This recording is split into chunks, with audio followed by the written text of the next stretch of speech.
नमस्कार साथियों, आज एक नए विषय में बात करेंगे हम लोग। हम इस धरती से जुड़े हैं, इस संस्कृति से जुड़े हैं और मानवता तो खैर है ही। इसी के परिप्रेक्ष्य में ही मेरा वीडियो बनने वाला है। और जो राष्ट्र हित में सोचते हैं, धर्म के संबंध में सोचते हैं, इस वीडियो को अंत तक सुने साथियों, और फिर कमेंट में लिख के दें कि आप बिल्कुल सही कह रहे हैं या गलत कह रहे हैं। साथियों, मैं बात करता हूं, अभी आपने देखा होगा कि राजनीति के एक महत्वपूर्ण नेता जो इस समय मतलब खासतौर पर यूपी के हैं और जिनके पूर्वजों ने भी, मतलब पूर्वज ही समझिए आप, काफी समय तक इस यूपी में राज किया है और वर्तमान में वो जो है मुख्य विपक्षी दल भी है। उसके मुखिया ने सिर्फ एक ऐसी बात, एक विवादित बयान को जन्म दिया है। अगर आप सोचेंगे, देखेंगे तो आपको लगेगा कि किस प्रकार की राजनीति वो लोग करना चाहते हैं और उनका ध्येय क्या है। मैं ये नहीं कहूंगा कि सोच उनकी, मतलब कहना चाहिए कुछ समय की सोच, कुछ समय का लाभ। लंबी रेस, जिसे कहावत है ना, बचपन हम हमारे गुरुजी कहते थे, लंबी रेस का घोड़ा, वो साबित होने वाले नहीं है। क्योंकि इस प्रकार की राजनीति कुछ ही समय बाद समाप्त हो जाती है और धीरे धीरे उसका अंत हो जाता है। तो मैं बात करना चाहता हूं साथियों, सपा प्रमुख अखिलेश यादव के साथियों, जिन्होंने अभी एक विवादित बयान दिया है कुछ समय पहले। मतलब लगभग मैं समझता हूं देश को जानना चाहिए, देश की जनता को भी समझना चाहिए कि किस प्रवृत्ति के नेता हमारे सामने उपस्थित हैं, जिनका गुणगान हम लोग करते हैं। हम नहीं, हमारे भाई लोग करते हैं।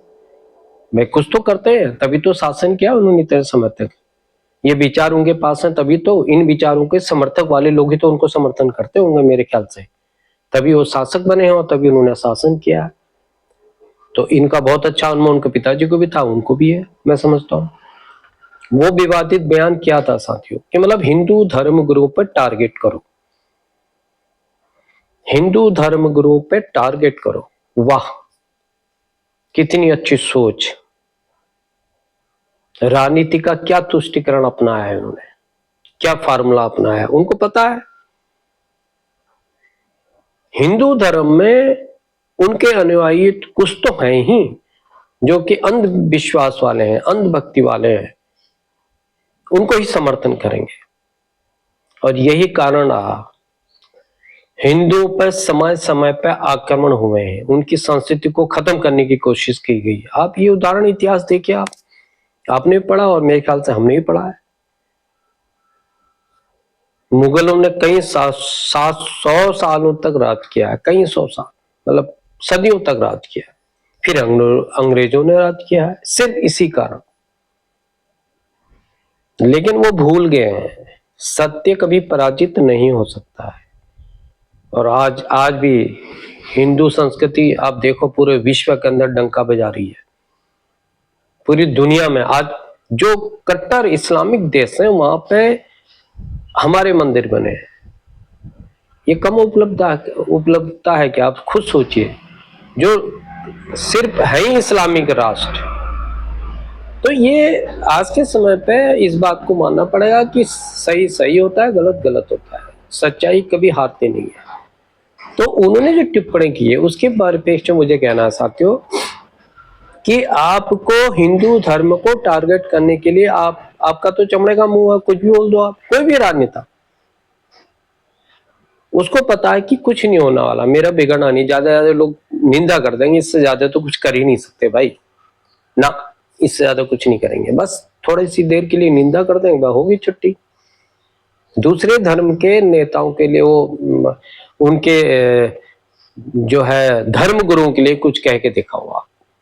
धर्म को तो कहना बहुत बड़ी बात है, धर्म गुरुओं को ही करके दिखा हुआ। आपको पता चला वहां आप कर नहीं सकते, आपको पता है, धस जाओगे आप। तो ये परंपरा आज भी इस राजनीतिक इतिहास में चल रही है, चाहे वो कोई भी नेता हो। विपक्षी दलों में अधिकतर कांग्रेस हो गया, उधर से ममता जी हो गई, उधर से लालू जी हो गए, इधर से आपका अखिलेश जी हो गए। तो ये इनका पैटर्न है, किसी भी प्रकार से मुस्लिम तुष्टीकरण को अपनाना, मुसलमान नाराज ना हो जाए भाई, हमारा जो कोर बैंक वोट है वो खत्म ना हो जाए, चाहे इसके लिए कुछ भी त्याग बलिदान करना पड़े, गया सब ऐसी तैसी में जाए। कल की चिंता नहीं करनी ना, कल की चिंता करनी नहीं, आज की सोचो, अभी की सोचो, बस तत्कालिक जिसे बोलते हैं हम लोग लाभ। तो ये उन्होंने बयान दिया, और वो दिया बाबा बागेश्वर के प्रति, उनके पहनावा के प्रति, उनकी वेशभूषा के प्रति, उनके बच्चे की दान दक्षिणा के प्रति। मतलब ये अब सोचो मेरे को, आप तो भाई एक बात बताइए, आप खुद सोचो, मैं देश की जनता से पूछना चाहता हूँ, इसमें कितने बड़े नेता हैं। उनके पास जब वो शुरू में आए थे, उनका इतिहास देखोगे तो कोई टीचर था प्राइमरी में, कोई फलाना ढिमकाना, और आज अरबोंपति खरबोंपति, कई करोड़ों की गाड़ी में घूम रहे, सैर कर रहे, मजे ले रहे। तो कहां से आए भाई तुम्हारे पास पैसा? तुमने कौन सा ऐसी मतलब जो है प्राप्त कर लिया, धन कुबेर बन गए तुम? आप बताओ, कोई पूछने वाला है? जनता तो वहीं की वहीं है। जीवन स्तर हर नेता ने अपना परिवर्तन करा है इस समय में, इस लोकतंत्र में साथी, तो कोई पूछने वाला नहीं है। तो अब आप तुलना आप कर रहे हैं, किसी मौलवी को भी पूछने की आपकी है हैसियत, किसी की भी नेता की? मैं एक बात कहना चाहता हूँ, पूछ के देखो ना, तो पता चलेगा आपको। यहां आप कुछ भी बोल देंगे। तो मेरा तात्पर्य यह है कि देश की जनता को इस सब चीजों को समझना बहुत जरूरी है। जियो पॉलिटिक्स के अंदर हमारा देश के किस प्रकार के इस प्रवृत्ति के नेता को हम लोग बढ़ावा दे रहे हैं, और कहां हमारा हम जाएंगे, और हमारे आने वाले समय में क्या हाल होगा, आगे की सोच रखनी चाहिए साथियों। मेरा सीधा सीधा कहने का मतलब यह। दूसरी बात, अगर आप तुलना करो बाबा बागेश्वर से, आप तुलना करो, कहने को तो आप किसी भी ऋषि मुनि को कुछ भी कह सकते हो। कितने ही जनसेवक हैं, उनका उद्देश्य क्या है कुछ मालूम नहीं, उनके लिए उनके जो विचार हैं क्या है वो उनको मालूम नहीं, उनका चरित्र क्या है। ये सब चीजें तो देखने की चीजें होती है ना भाई। बोलने से पहले कहावत है कि मुंह से तब बोलो, पहले तोल मोल के मुंह से कुछ बोलो। ये पुराने हमारे जो है ये फार्मूला है। लेकिन आप किसको खुश करना चाहते हैं, ये तो बहुत बड़ी बात है। किसको दिखाना चाहते हैं, ये तो आपकी बात ही नहीं है। तो मैं इसके परिप्रेक्ष्य में एक बात कहना चाहता हूं, जो मेरा मेन उद्देश्य है अपने लोगों से, कि आप उनकी बुराई तो कर रहे हो, उनकी वेशभूषा तो आपने देख ली, उनके काम तो देखो।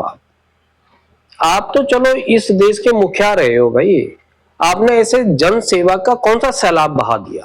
आप मुझे बताइए, कौन सा सैलाब है जो आपने बहा दिया है? वो हर साल जो भी चिन्हित, जो इस देश की गरीब बेटियां हैं, जिनकी शादी होना बहुत मतलब उनके लिए सपना है, उनके ब्याह करा रहे हैं। ये काम से स्टार्ट किया था, और आपकी बार उन्होंने 251 का किया हर साल, और इस साल मेरे ख्याल से 300 से ऊपर। आप फिर सोचिए कि जो एक आदमी पूरा जीवन, आज मैंने देखा अधिकतर, चाहे वो प्राइवेट स्तर पे हो चाहे गवर्नमेंट स्तर पे हो, पूरा जीवन नौकरी करता, अगर एक दो लड़कियां होंगी तो उनके ब्याह में उसकी पूरी कमर टूट जाती है आज के संदर्भ में। अब उनका देखो, आप सोचो ना। और हर चीज दी है, ऐसा नहीं है कि उस ब्याह को साधारण से निपटा दिया है। और उनका कहना भी है कि कभी भी आपका घर है, बाप का घर है, कभी भी आप आए। और वो चीजें दी हैं जो देनी चाहिए, और एक आम आदमी देता है, अच्छा खासा आदमी देता है। आपने कितना पुण्य का काम कर दिया भाई? आप तो मैं ये पूछना चाहता हूं, जो दूसरे पर आरोप लगाते हो तो पहले अपने देखो, आपने कितना पुण्य का काम किया है, कितने बेटियों को आपने ब्याह करवाया है, कितना का जीवन आपने बिल्कुल बदल दिया है।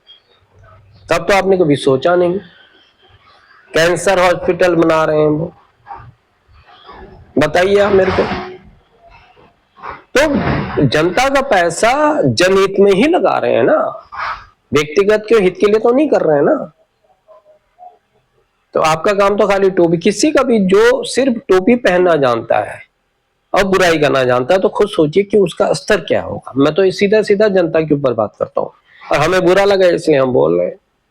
अब बोलने की आजादी है भाई, अगर आपने कहा नहीं होता तो हम क्यों बोलते हैं?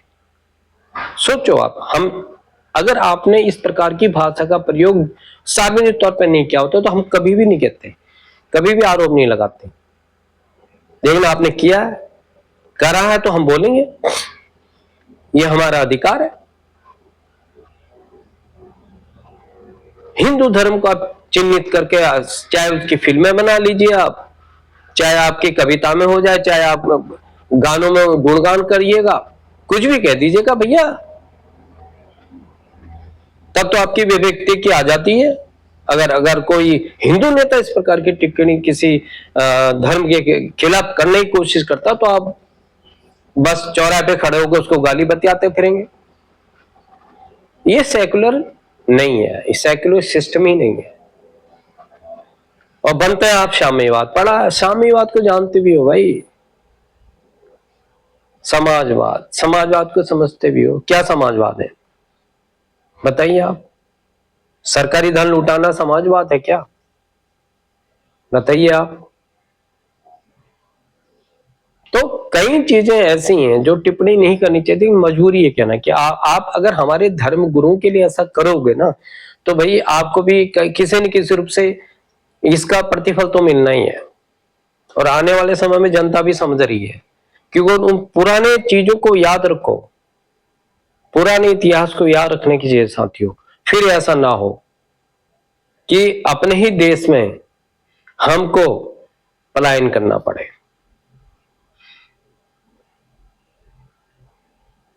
अब सोचिए ये स्थिति ना आए साथियों, मेरा कहना मतलब सीधा सीधा यही है। इसीलिए मैं आज फिर आप लोगों से कहता हूं, अगर आप हमारी बातों से, हमारे विचारों से सहमत हैं तो कमेंट में लिख के दीजिएगा, हाँ आप सही कह रहे हैं। दूसरी बात, हमारे इस चैनल को सब्सक्राइब करिएगा, शेयर कीजिएगा और लाइक कीजिएगा, जिससे कि हमारा हौसला बढ़ते रहे और हम अपने विचार आप तक पहुंचाने में सफल हो साथियों। इसी के साथ जय हिंद, जय भारत, वंदे मातरम, भारत माता की साथियों जय।